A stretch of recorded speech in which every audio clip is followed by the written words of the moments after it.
the exact location of your French drain is very site-specific. A basic layout usually includes the perimeter of your grass area with one or multiple pipes down the middle. The reason you would want a French drain on the perimeter of your yard is to collect any water from your neighbors. This is especially important if your neighbor's property is higher than yours. The perimeter would also include having a French drain installed close to your home next to the sidewalk and patio.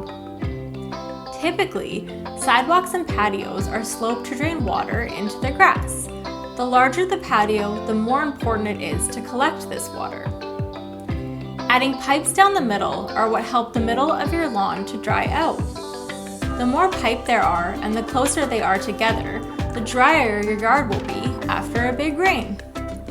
The middle of your grass is typically where your kids and dogs play. Keeping this area really dry is usually pretty important. When you are designing a French drain system, the part of your yard you install the pipes will be the driest. So typically we start with the most important areas and expand the system from there based on your budget.